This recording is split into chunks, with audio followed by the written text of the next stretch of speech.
you doing? Today 95.1 FM is here for you all day long. Cheers to a wonderful day. Stay tuned.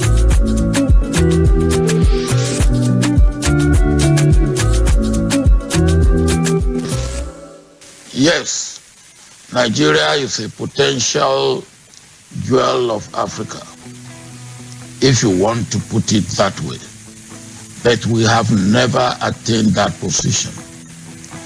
Can you reclaim what you have never had or attained?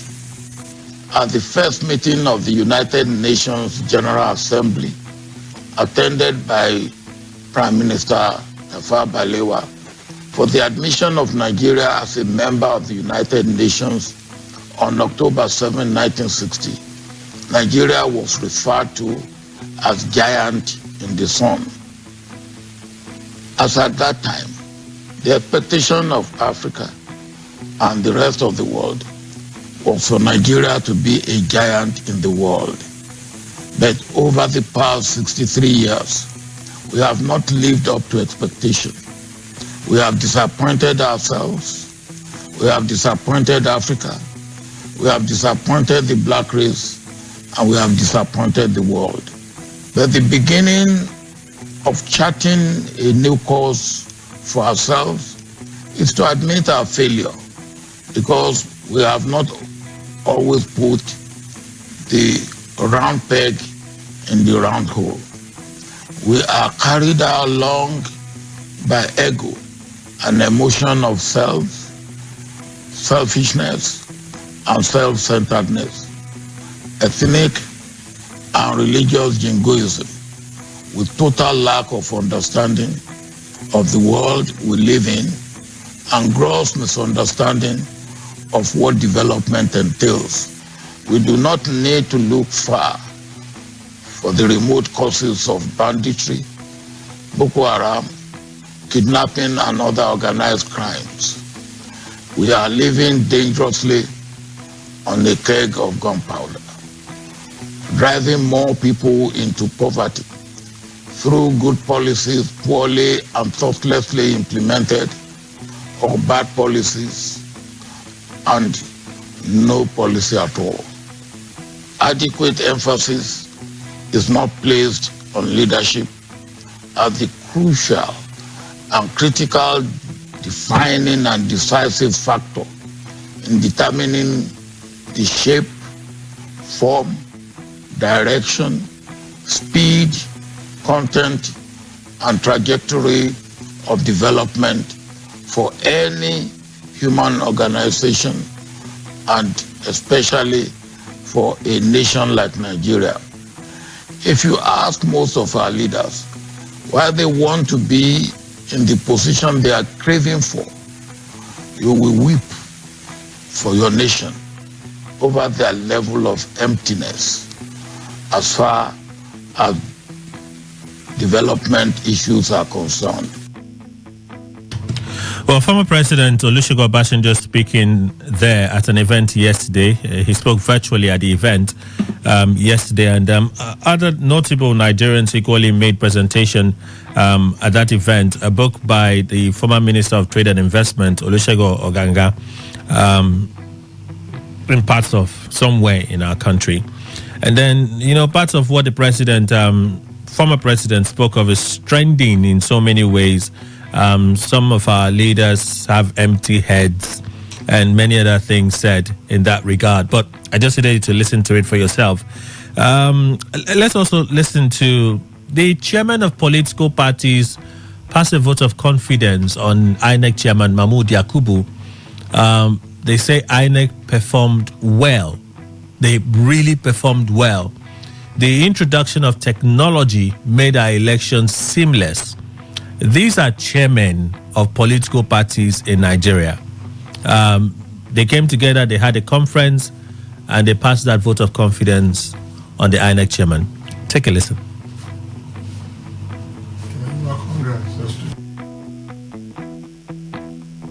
The political roundtable reviewed as follows.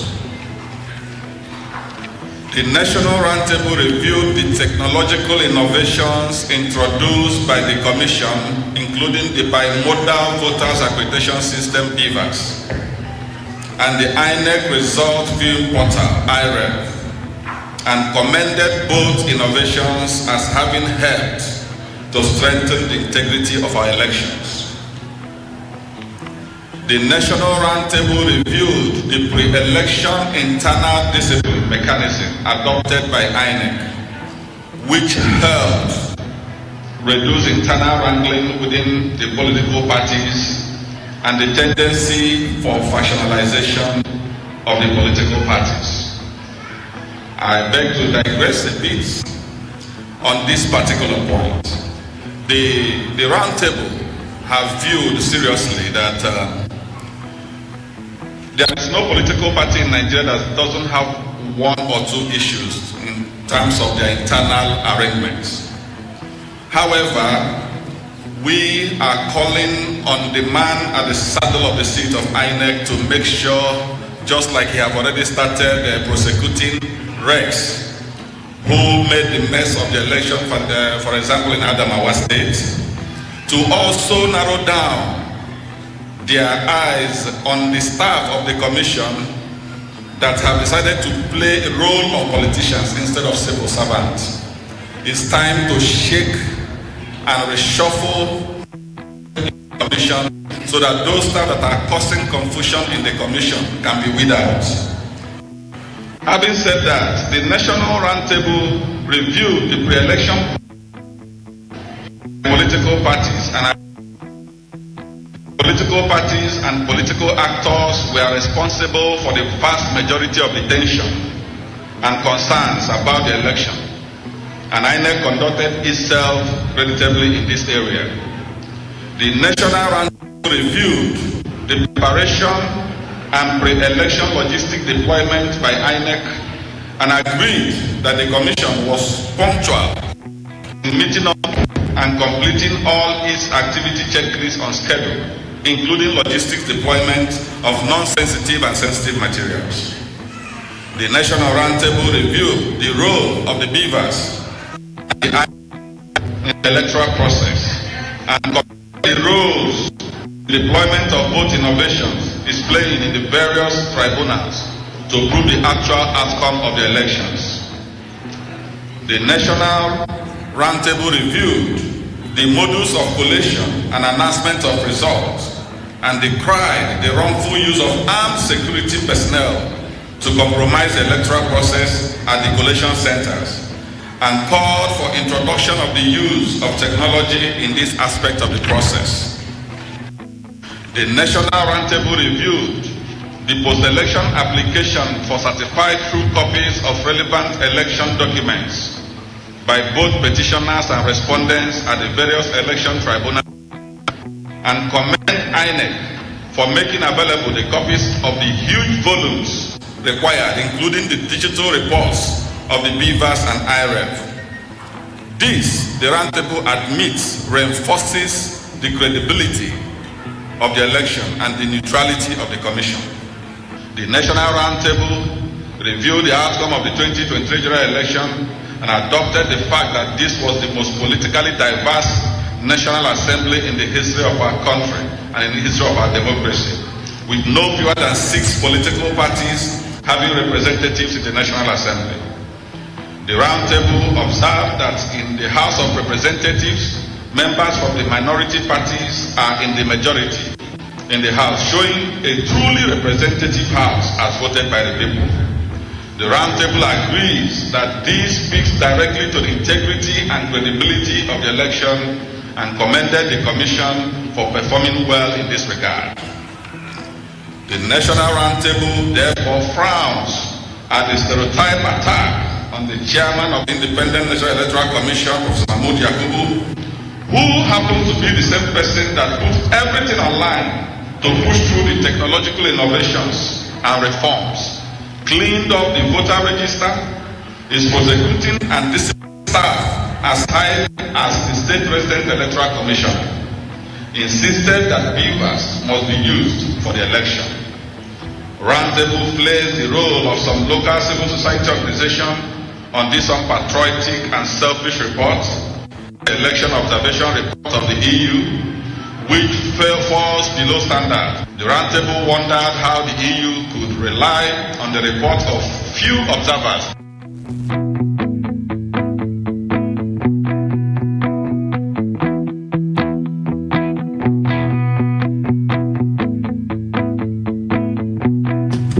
All right, so I had to allow you listen to it for yourself. It would form part of our conversation on opinion poll this morning. But you heard them say what they said, yeah? They're Nigerians, chairman of political party. In fact, that's their initial position. The extended thing has it that even a presidential candidate came out to say after the election, they had the need to sit down and review what had happened. And he had to instruct his lawyers after they looked at the entire thing, and they came by the conclusion that indeed the election was fantastic. I'm not being hyperbolic here. I'm being serious. I'm very serious that the election was fantastic, that INEC did very well. And then chairmen of different parties took turns to speak on their assessment of the 2023 general election. So if these Nigerians, leaders of political party, feel the way they feel, why are we condemning INEC as much as we're condemning INEC? Are you sure the problem is not with us after all? Anyway, we'll find out in a bit when we have the conversation on opinion poll. Meanwhile, I listened to Vice President Kashim Shettima in Rome talk about food security. You know, when I first saw the press release that the Vice President was going to represent the President in Rome and then he'll proceed to Russia on food security, I said, what do you want to talk? I just said to myself, what do you want to talk? Indeed, what do you want to talk? He went there and he went to talk about how they declared the state of emergency on food security, how they removed subsidy and so on and so forth, and how the government has set up a National Commodities Board and so on. I'm like, those were mere statements. We haven't seen action in almost 2 weeks since those pronouncements were made. So how far? Anyway, let me spare you the details of that one. And then let's look at what the papers are speaking of this morning. We'll do this between now and 8:30, God willing. And then from 8:30, we'll look at the stories in general with members of the panel in the studio. That should take us till 9. 9 will bring you the news update based on bills afterward. Come back, go to opinion poll. Should take us till 10. We'll continue our conversation after the news update and payment of some bills. That'll be past 10 a.m. this morning. So if you're ready, we are. Post already up on Facebook. Today 95.1. Again, post already up on Facebook. Today 95.1, where you can feel free to comment, say something, and also be a part of the family. Like or follow as it applies. I want to say Twitter, but Twitter is now X. Oh my goodness! So Twitter is now X. So you can follow us on X, where the post is equally there. The handle has not changed. Today 95.1. All right, so go there, say something as well on X app, X social media app. All right, and then we'll take those reactions. Very, very important. All right, so if you're ready, also for messages, text and WhatsApp, 0701-9339-962. Again, 0701-9339-962. All right, and then phone lines will be open from 11. From 10, we'll begin taking your messages this morning. Daily Post is our first stop, and it opens with this one. FG to fine POS agents 10 million naira over service charge increment.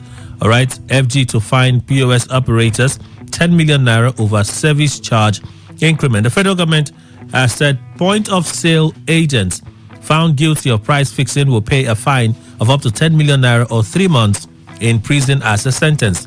The Federal Competition and Consumer Protection Commission disclosed this in a statement on Monday by its Executive Vice Chairman Babatunde Irukera.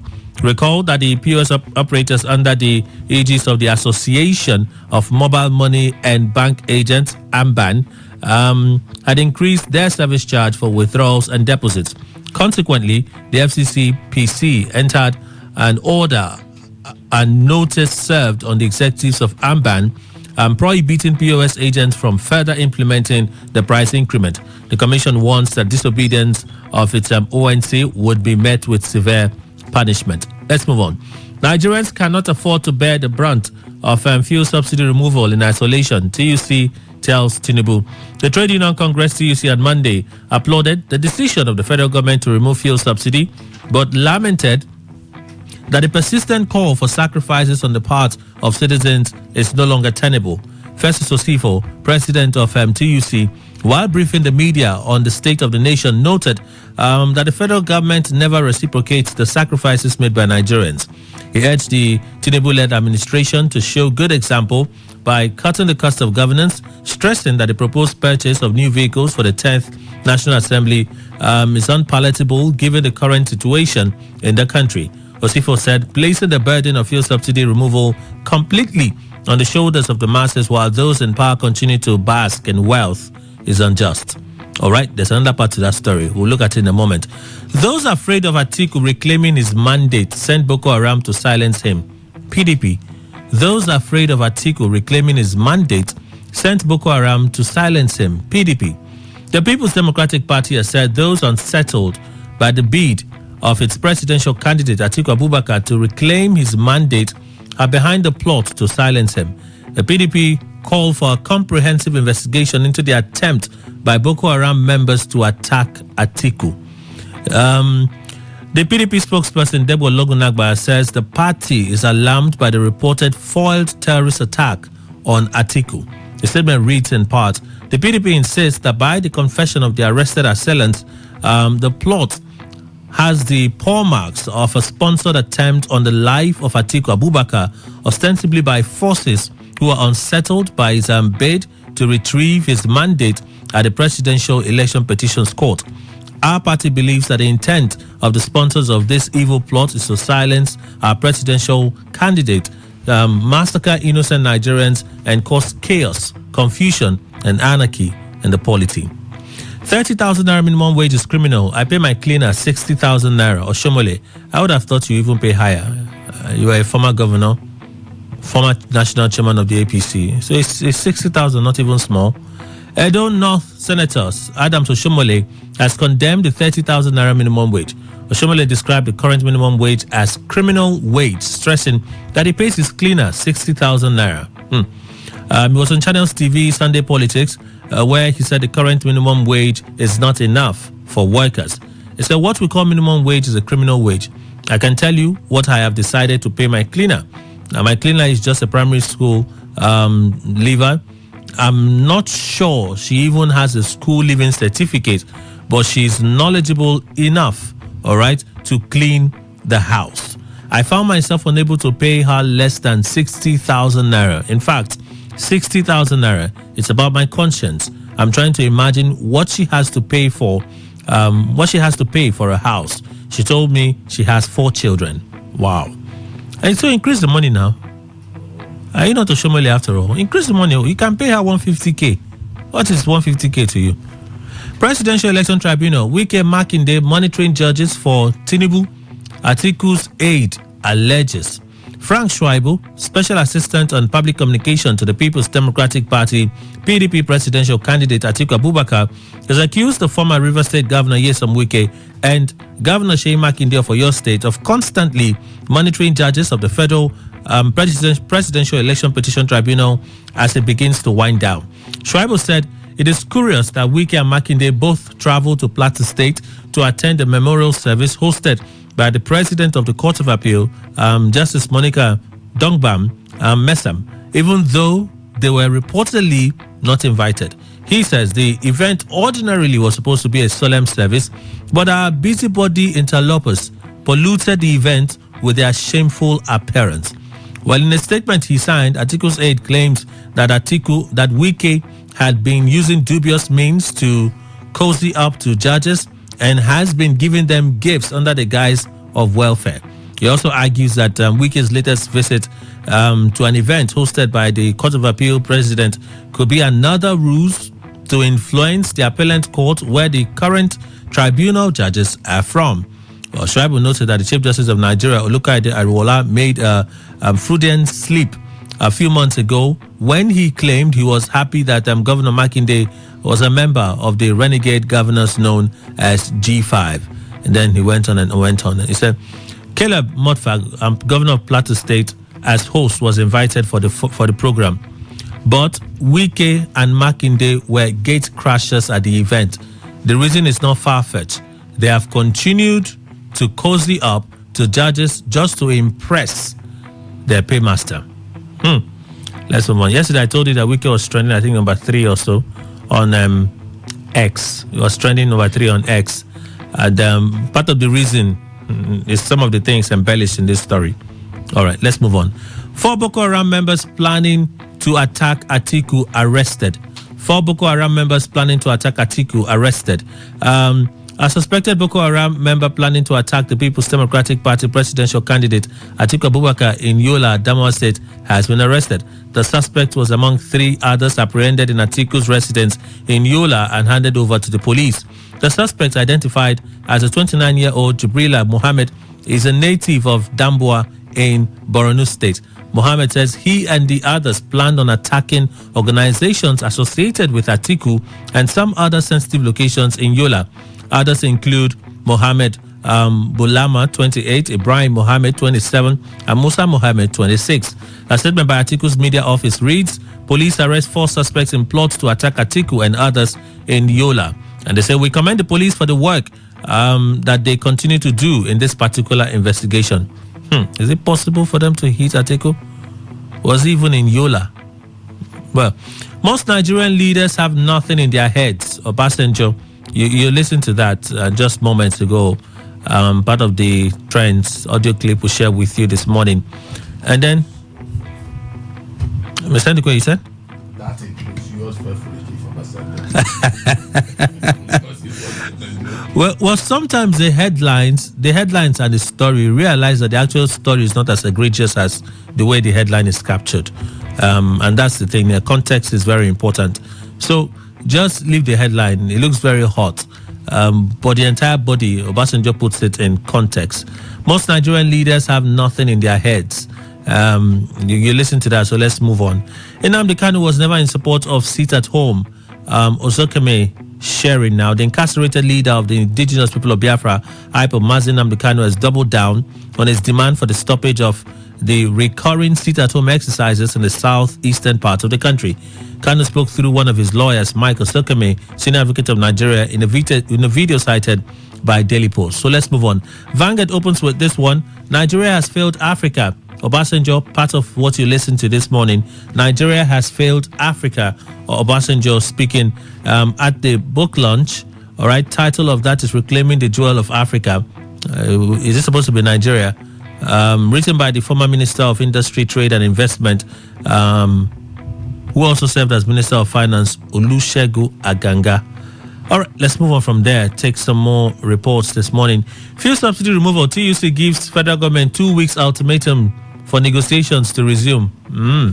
The Trade Union Congress, TUC, on Monday gave the federal government a 2-week ultimatum to reach an agreement on negotiations or face workers' protests. The TUC threatens that after August 19, nothing tangible was yet to be concluded. It would be compelled to take further action to protect workers and the masses of the country from being subject to unending hardship. Briefing journalists in Abuja, the TUC president, Comrade Festus Osifo, admonished both the federal and state governments to come up with harmonized palliatives that is verifiable and will be implemented with agreed time frame. Let's move on. It's just a piece of news. If you find it interesting, good for you. Amnesty International demands disclosure of NSAS protesters' identities due for burial ceremony. Amnesty International Nigeria on Monday demanded the identities of NSAS protesters due for burial. It was contained in a statement signed by the Media and Communication Assistant, Amnesty International Nigeria, Michael Christian. The statement reads, responding to a leaked government memo dated July 19, 2023, addressed to the Lagos State Ministry of Health, and indicated that the state government had approved more than 61 million naira for it. We know the story. We talked about it yesterday. Nigerian authorities must urgently halt their plans to carry out a secret mass burial of #NSAS. victims, the NSAS victims, and instead carry out a thorough and independent investigation into the killings and ensure that those suspected to be responsible are brought to justice in fair trials. They must also carry out transparent coroner inquests and autopsies on the 103 #NSAS victims and publish their identities and circumstances of their death. It is appalling that the Lagos State government has not even mentioned that it has held the bodies of 103 NSAS victims in its custody since October 2020. All those detained because of their role in the protest must be immediately released. Enugu residents march against Monday sit at home, say enough is enough. Enugu State residents trooped out in their numbers on Monday to march against the Monday sit at home enforced by self-styled separatist Simon Ekpa. The state governor, Dr. Peter Emba, had since June 5 banned Monday sit at home in the state, urging residents to go about their legitimate duties on that day. He has also improved security around the state. However, on Monday, as early as 8 a.m., the residents gathered under the auspices of coalition of civil society groups and marched around the state to encourage people to return to their Monday businesses. Round the state. Well, maybe a little exaggerated, or maybe true. World Bank states built National Social Register. Well, to talk about this yesterday, it's still here, so we'll talk about it today so we can learn and ask ourselves why exactly are the state governors kicking against it. Premium Times will turn our attention to next. 2023 elections, INEC didn't receive funding from development partners. Yakubu speaking. And the guy has got a vote of confidence from political parties. Chairperson of the Nigeria's National Electoral Commission, that's INEC, Mahmoud Yakubu, has said the commission did not receive any direct funding or cash support from international development partners. He said the clarifications became necessary to correct the impression that the commission received funding support from development partners for the 2023 general election. Let's move on. After 44 years, INEC prints election materials for the first time in Nigeria. Yakubu again. He had a meeting with CSOs yesterday, and he thought it necessary to use that occasion to make some of these clarifications. INEC Chairman Mahmoud Yakubu says all sensitive and non-sensitive materials used for 2023 general election were printed in Nigeria. Said this yesterday. Let me take a quote. I am glad to report that the printing of all sensitive and non-sensitive materials for 2023 general election was entirely done in Nigeria. It's the first time in 44 years since the transition to democratic rule in 1979 that this great step was taken and achieved. All right. Cable opens with this one. There's no going back. Police reiterate withdrawal of officers from VIPs. Are they serious? We're watching. The Nigeria Police Force reaffirms that there is no going back on the decision to withdraw officers from very important persons like one of our guests in the studio this morning in the country. In June, Olukayede Betokun, acting Inspector General of Police, they're looking at themselves, said personnel of the mobile police force will no longer carry out VIP escort and guard duties. Ibetoko said the force will conduct an assessment of all duties of the mobile police in ensuring effective utilization. Well, in a statement on Monday, Muyiwa Adejobi, force spokesperson, said the policy remains valid, adding that there is no going back. We are waiting. Once they start, we'll also tell you that after confirming, when we hear the next one, we'll wait for like 2 days to be sure that they will not send us another report to say, no, that one was a fake. Enugu seals 2 banks, 107 shops for obeying sit-at-home order. Enugu State government has sealed 2 banks and 107 shops for allegedly obeying illegal sit-at-home order in markets across the state. According to the News Agency of Nigeria, the exercise was carried out by officials of the state government and Enugu Capital Territory Development Authority on Monday. Chidebere Oya, secretary to the state government, said the closure of the facilities was in line with the directives of the governor, Peter Emba. All right. And then chairman of political parties commend INEC over use of beavers, IREV in elections. There were gains for sure. But are they enough to receive the praise of Nigerians? Well, the chairman of political parties, they think that INEC has done well. The chairman got a vote of confidence. Let me say it again. Mahmoud Yakubu got a vote of confidence from them at that conference yesterday.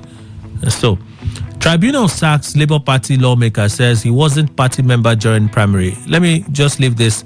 We'll come back to this in a moment. And then our final story. We're impoverished. Pensioners demand inclusion in proposed palliatives. Nigeria Union of Pensioners is asking the federal government to include members of the union in the proposed palliative to cushion the economic hardship of the petrol subsidy removal. Speaking at a press conference in Abuja, Godwin Abumisi, NUP president, said including members of the union in the plan is important due to their vulnerability. He says petrol subsidy removal has further impoverished pensioners. All right, so those are the stories this morning that we'll be looking at. Let me introduce members of the panel. One came with 3 police officers. They're just standing by the door outside. I even saw some outside too, so I'm wondering how many of them came with extra police. But me, I'm fine. I don't need police security. They don't even like me that much, so it's all right. Let me begin first by introducing Mr. Emmanuel Ndukwe, one and only. Good morning to you, sir. Welcome. Thank you very much, Kelly. Good morning. Good morning, Nigeria. Bishop Ambassador Dr. Ibioku G. Bob Manuel, presiding bishop, joined us in his Kingdom International Ministry and in Port Harcourt, and also a strategist. Good morning, Bishop. Welcome. Good morning, Kemenjima. Good morning, Nigerians. Comrade Ruben Izu Jr., Public Affairs Analyst, Chairman, NDNAF, River State Chapter, and a voice for Ngeni Kingdom. Good morning to you, sir. Welcome. Good morning, my man Kelly. You are also the one and only, and also to my colleagues here and our listeners. Happy birthday again. Well, I can't just stop thanking every one of you, including Today FM and you, Kelly, and every other person who trooped out in mass yesterday to really celebrate me. You guys made me feel too important than I thought I was, honestly speaking. But you're important now. Yeah, but what you guys did yesterday was overwhelming. In fact, where I was, my phone rang even till you've not seen me come to the studio with charger. It's all right. Actually, I have not, except I'm saying that I have. Kelly, I wanted to even ask what happened to your lights. Like the calls you people made my phone received yesterday was so much. Honestly, with all sincerity, I say thank you to everyone who made me feel special yesterday. Are you the one that came with 10 police officers? No. There is one honorable I saw outside. Oh, it's all right. Outside the gate, even. It's all right. Oh, outside the gate? Yes. Not inside the premises. It's not for us. But the way they stood outside the fence, you will not know. It seems like they are guiding somebody inside, but I don't know. Okay. Maybe he's our next guest. Fine face, Fine face. You know, he said he's an American child. So maybe there's a security threat and they've decided to give him security. Who knows? Environmental Justice Activist, Executive Director, Youth and Environmental Advocacy Center. Morning to you, sir. Welcome. Good morning, Kelly. I wish I have some police officers with me. I wouldn't have come late. Why are you all denying that you don't have police officers? Because a woman just blocked me with her car and she will refuse to leave the road. You know, all those women that claim they can drive when they can't really actually drive. If I have had some police officers with them, my siren is on, she would have just, she will make way for me to come. Instant. That one we know. Then it's better you don't have them, since they will be coming with a viciousness against all that. Meanwhile, happy birthday to you. Thank you. Yeah, thank you. All right. Thank you. I have a special one for my crew. Did you bring it? After here. Of course, I announced it yesterday. I heard you clearly yesterday. I didn't want to tell you. Okay. All right. Let's begin with this story from Delta State, if it holds any significance. The reason for the sack. I'm saying this because these conversations are not supposed to preempt what's happening in the tribunal, okay, but perhaps to give us an idea, if it's anything to go by, way of information. Elumelu is supposed to return to the House of Reps. This is at the first stage, so there's still an appeal at the Court of Appeal for the national representative election for House of Reps. So there's still the right of appeal. Let me go to the story. The Election Petition Tribunal at Asaba, Delta State, has removed Ngozi Okole of the Labour Party as the lawmaker representing that constituency in the House of Reps. The tribunal on Monday, in its judgment, held that Okole was not a member of the Labour Party as of May 28, 2022, when the primary election of the party was purportedly held. The panel declared Ndudu Elumelu candidate of the People's Democratic Party, who was the first runner-up in the February 25 National Assembly poll, as the winner. Elumelu had served in the minority as the minority leader in the 9th Assembly. Okole asked the supporters to remain calm, noting that our democracy and judiciary are on trial. He says, my lawyers have briefed me about the judgment of the tribunal earlier today. I plead with all my supporters and sympathizers to remain calm and keep hope alive. But this is why I'm really staying on this story. You know, one of the things that the APC and Tinubu argue against Peter Obi is that at the time of the election, he wasn't a registered member of the party. Okay. So he's not a member of the party. Hence, he cannot be said to be their presidential candidate, and the votes that is so-called got during the elections should be void. That's one of the arguments. Okay. If you juxtapose that with this one, it's almost like, is there going to be a sense in that? Yesterday, we talked about the issue of the ruling of the Court of Appeal on INEC having the discretion on electronic transmission of results. That's another thing being argued at the tribunal. That ruling came from the Court of Appeal. Now you have another one coming from a lower court to say this person was not a member of the Labour Party as at May. That's the figure, yes? As at May. That's the date. As at May 28, 2022. So let me just take your feeling about this. Is it of any concern? Do you see it as something that is intriguing, or you just feel that, well, this may not have any bearing on what's happening at the tribunal? Fine face. Yeah, I think the moment I heard the judgment and I read of it yesterday as well, before the one you are reading here, I saw that is the reading and that is what it's going to be. Because it's one of the key points that I think both the APC and APC is holding against Peter Obi. That as at when he was nominated, that the law says he ought to have been a registered member of the party over a particular period of time before he can be nominated to be the presidential flag bearer of the party. But that requirement wasn't met. It's one of the key issues they are holding against Peter Obi.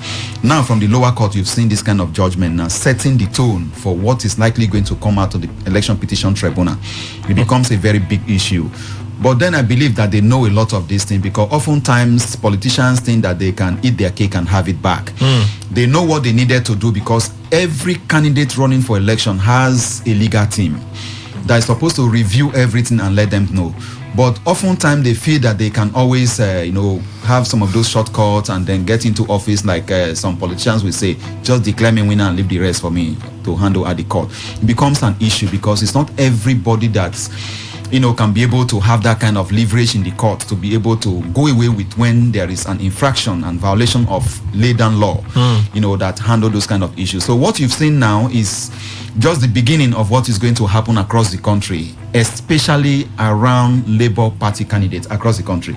We are going to have a lot of that, especially areas where they are in the tribunal. Because this judgment that has come from this system now is going to serve as a precedent, and then they are going to appeal now. Let's wait and see what will come out of that. But this particular judgment that has come, and even if the candidate is going to appeal, other lawyers fighting other Labour Party candidates across the country begin to cite it in their cases, and they begin to push from there. And you can see reason with them, because judges are not Father Christmas that can give you what you didn't ask. It is what you put in front of them, the evidence is before them, that they look at and they give judgment. So it's a very big challenge that is going to haunt almost all of them, even when they knew ab initio that they ought to have been properly nominated according to the laws of the land. But whatever it is still the people that are to be represented, whoever goes there, no matter the political party. I believe that the people should demand for good governance from the person that has been declared the winner. But the person that has lost at the court of first instance should immediately he has right to go to appeal. Yeah. So he should go and seek redress. Mr. Ndukwe. Well, Kelly, I think it is the rat in the home that will tell the one that is outside that you all come. There's a feast going on. Some fish hidden somewhere is oozing out some stage. I tell you, what I mean by this proverb is that if, for instance, they said that particular honorable member is in fact removed because he wasn't maybe a member of Labour Party at a certain date and all that, did the Labour Party tell them that that particular person was not their member? That is the beginning. See, when you are telling me I have a child and you are coming to my house to tell me this son is not yours, how do you know first? Let the Labour Party tell them. You see, I have no fear at all, except otherwise, they always stratagems in a way to ask some people who the authorities or the powers that be do not favor. Now, it won't be a very difficult thing that for even the judiciary and all to cover in their own strategies to make sure that they succumb to the powers that be, to remove whoever they look at as an obstacle. And so, it may happen anytime, very easily. Just like when the election was, maybe after the elections and all that we were talking about in this studio, who do you think is going to be the president?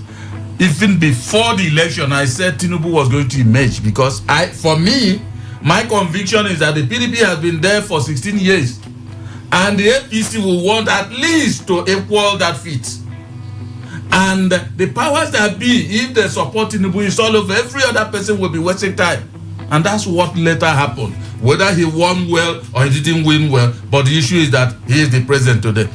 If you took somebody to court and said he wasn't a member at a certain time, is it because of your own reasoning and you think it's the right way? The Labour Party, the other day I heard Apapa, this the Labour Party or straight good. It was pouring vituperations on Obi and all that. He shouldn't have been their candidate and all that. I don't like also sycophantic talk, because if Apapa was the one in the place of Abure, that's the position of Abure, he would have sang all the encomiums Obi on Obi because he favors him. See, politicians, one should avoid them with 120 polls away, because Apapa lost out in their problems, internal wranglings. Obi is no longer their man, but he was there when Obi came in and all that. All of them were enjoying. Right now, he is struggling to maintain his hold on Labour Party. Obi is maybe like foul, not foul even, Lamadon. That's what Obi is. See, if you said whoever at all, irrespective of political party, it was not a member, is it what that particular political party tell you? And if you're asking, ask those in the mainstream of that party, not those who are estranged. So that's my answer. Comrade Izo. Well, I think this is a very simple thing. I love the Labour Party candidate's feedback to his supporters in, I think, Delta State, whose election victory is already bringing a little rancor within the political space in terms of he has lost in terms of the tribunal to the former minority leader Melu, and he is telling his supporters that the judiciary is on a trial or something.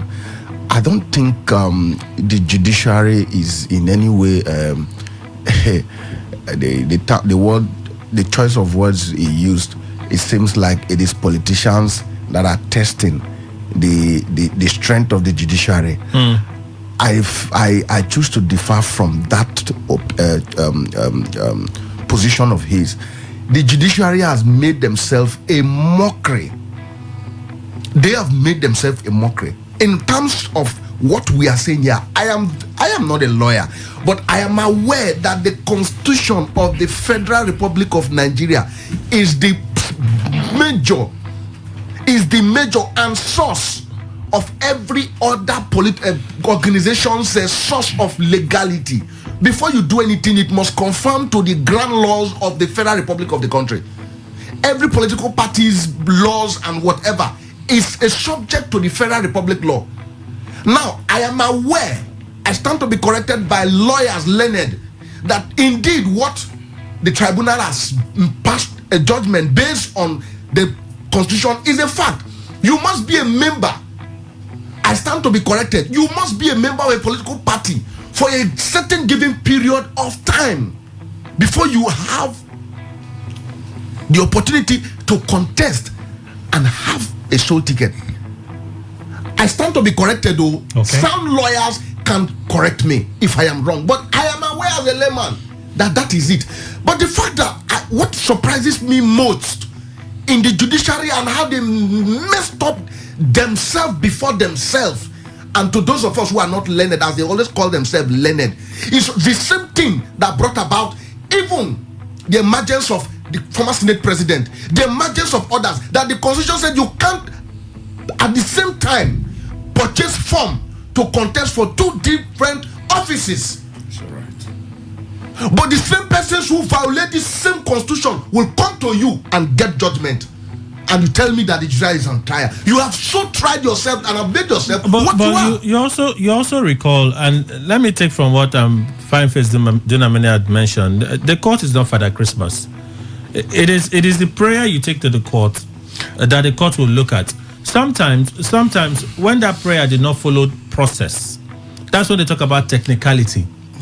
That matters can be struck out. Matters are won based on technicality. There are cases in Nigeria that the court has ruled that would have wished that the court ruled on the actual substance, so that it can be a clear precedence for all. But the court did not rule on the substance. The court ruled based on the way the matter was brought, the procedure, and how someone was not diligent enough to follow those procedure. Kelly. That happens. Kelly. That's technicality. It's a non-instrument in our legal process. Kelly, I know what I am extraying here. There are cases that have to do with morality. There are cases that have to do with what you can now bring in some other sub-issues to resolve. I understand those ones. But I am telling you that there are cases that it's automatically they call it dead on arrival. Have you not heard when the court wants to do their job, they don't allow you come with those things, because already before you're coming, what you already bring in is already explicit in the law. There are cases you shouldn't entertain. I am telling you the truth. The judiciary has made, I am telling you, see, the politicians, I listened keenly to one good politician who said, that's a good politician. Good. No, understand what I'm saying. Right. They tell you because you know sometimes as politicians, when you want to speak the truth because you have been bite, as in somebody has beaten you seriously somewhere, you speak the truth. And I've heard a politician tell the court, and I remember that was the case between the party and Uche Secondus, when judgments were being thrown left and right, and the CJN, as at that time, called judges across the federation and those who were involved in the matter to ensure that they protect the sanctity of the judiciary. And as at that time, a politician said, if you want the politicians to mess you up, they will mess you up. And they know that this case is not a case to take to the judiciary, to take to the court, but because they feel like they could bend everything at every point in time, change white to black, change green to red and everything, they will bring it before them and carry a Ghana must go. And you that knows your job, that is already before you, you sleep, you meditate, you wake up, you know, you entertain, and you give them courage that we could crack this case. We could crack this case. They have made themselves. Sometimes when I look, who gives the courage? Is it the lawyers? Is it the lawyers making those cases? You know, they are the ones who said or that. The judges. They are the ones who say that those who bribe and those who receive are guilty of the same. Okay, which is true. Kelly, that's the law now. That who interpreted it to us? Are they not the ones? Okay. The custodians of the laws are the ones breaking the same law. So you are alleging? I don't know. What is alleging? No, you are alleging. How many times? See, like Kelly, I have not been someone who has them. See, I say, how many times have innocent persons saying that they go to court and they don't get judgment? But there are also cases because you are fighting a case with a politician or with a big man who carries the money and goes and buys judgment. I'm not sure we can look at one thing from just one angle and expect that should stand. Kelly, I'm saying this. No. In terms of percentage. In terms of percentage. Unless you can give me, unless you can give me in this studio as we speak, you can mention the account. Okay. Can I give you one? Can I give you one? Because if you mention one, can I give you one? I'm listening. How many times has a matter gone from the appeal to Supreme Court, and after Supreme Court give verdict, they say you shouldn't, because ordinarily in a norm, a good judgment from the Supreme Court is automatically a law in the land. Yes. But how many times has Supreme Court overruled themselves and said that judgment of theirs shouldn't be cited anywhere. There has not been many times. What about the Amechi? I said what about Amechi and no, you didn't hear me. You didn't hear me. Another one. I said there has not been many times. There have not been many times when the Supreme Court has overruled itself. No, Kelly, there has not been many times. If you want us to go round, no, we need to be. No, you asked how many times. So he said there's not been many times. When we look at, does it make it right? There's not been many times. No, Comrade Izu, we need to appreciate certain things. We may have our biases about what is happening in the courts. We may hear things that doesn't seem palatable. There are things that when we hear it, we're irritated. I, as a journalist, I'm personally irritated when I hear that someone who scored fourth became the winner. Okay, it's all right. I'm personally irritated by it because I don't understand it. It's all right. But the courts have made a pronouncement on that.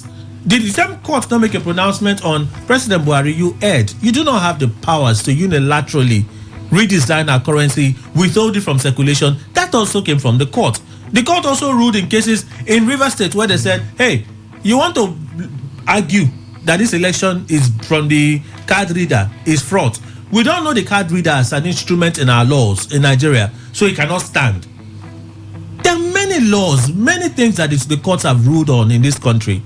And see, whether they make the finest and the sweetest, the most beautiful of judgments, or they make the most ugliest of it, people will still have apprehension. It's a fact. We cannot agree on everything. But one thing is certain. One thing that is certain is this. And that's what we have to state. If we're stating what is fact, we have to provide data to back that fact. If we're stating our bias, we have to be sure that our bias is not such that it sounds absolute. Because when we test that bias, we can realize that that bias may be flawed. Kelly, you want to make excuse to me for the fault and obvious fact before. Now, even till recently, the retired female judge, I think there was an accused. There was from our own husband, and you want me to come and prove that? Okay, what did the husband say? Our own husband made mention of favoring some certain persons. Did you also hear the husband say? Did you hear the husband say, where I was going to, I could not get there because I was interrupted by the Senate President? Do you know that if you take this matter to court and the man argues on his right, he can say that the Senate President denied him from saying what he actually meant? Exactly. Do you realize these things? That the man can come out and say, I was denied from saying what I actually meant by the Senate President who interrupted him. Because the Senate President said, stop there, this direction you're going. But you did not allow the man land. And that's the argument. The Senate President gave him a means of escape. Why didn't you allow the man to express himself in public? I agree that the Senate President gave him an escape route. But you know one thing, Nigerians, after making statement, could still come back to back it up that they made that statement on gunpoint or under duress, whatever. But the fact remains that if what is very known to us, in most cases, I agree with you in just that we come with this so much legality and technicality and all the rest. But sometimes we see that what is before us is exactly what majority of Nigerians are saying. As it stands now, when judgment is being made or to have been when judgment come out from the Supreme Court, when once it favors somebody, they say the Supreme Court is the last hope of the common man. Yes. That is when it favors them. But when it doesn't favor them, they come out with so many things. But Kelly, on a nutshell, I am telling you that I am not happy the way the judiciary has handled itself, that have allowed a certain group or class of persons to make a mess of them. There are some cases, let me tell you, even if it's the president that brings it before the judiciary, they forget what you are bringing. Look how I can entertain it based on what the law permits, and that is why they throw it. Okay, those cases that they throw, do they throw it in most cases based on? Comrade Izu, let's not argue extensively and broadly about other issues. There's a subject before us that you're trying to touch. That is my problem. You've gone. The preambles is just so many. You know why I'm coming about this. What is the issue? Let it not look like that case is one too many. While you are talking about Ndidi Olumelu, I think you brought about APC's case versus Peter Obi. Is it not one too many? No. Let's when you say what, see, the courts will not, I should say, pick and choose what they should hear. If there is a civil matter, there's a criminal matter, right? I go to one court. Wait, it's the same studio that we heard that the police will take a criminal matter to the magistrate court. Okay. And we ask ourselves, what is wrong with us? And then you find cases where magistrates will still hear the matter and then remand the person and tell that DPP should give advice. We're not having cases because of the move and the efforts of the Chief Judge of Rivers State, Justice Siman Amadi. Siman Amadi. Siman Amadi, right? To sanitize the system. So he is saying to magistrate, when they bring these matters to you, decline. That is my position. Decline. No, we understand that we do not have a perfect system. That's my position. But now you have not said it. That doesn't give us the impetus to begin to impugn indiscriminately on them. There are cases that they have done noble. There are cases that we feel they haven't done noble. People would always have their indiscretion, and I understand it. But on this matter, Comrade Izu, on this matter, what is your thinking? That is the subject. That's the crux there. On this matter, do you think that there is substance in what has happened? Could it? It's still subject to appeal. The final court will be the Court of Appeal for this position. Yeah. Do you think that it could stand as something like Fine Face mentioned? My worry is an underdog, just like they call in football, is the Labour Party candidate. Okay. And then Ndidi Lumelu is the major, if I should say. It's possible that I'm giving an instance again, and that is me. I am an open-minded person. The judgment, like I told you, for me as a layman, not a lawyer, it is in line. But I am seeing a situation. I am seeing a situation, not because it is Ndidi Lumelu who is an old member that is getting this judgment. If it is the other way round, because I think this other man, what's his name, Rema too, who left PDP for, I think, NNPP. He's a big fish in I think Benue, so one of the states. Senator Rema, he lost his election, but now he's also coming back through the court. He's not getting judgment based on this same stand now that he also left. He joined the party. So it's like double standard. Yes. So that is like a big fish against a smaller and a smaller against the bigger. But where I stand, even after now, let the judiciary know the right thing, irrespective of the color, irrespective of every other case nationwide.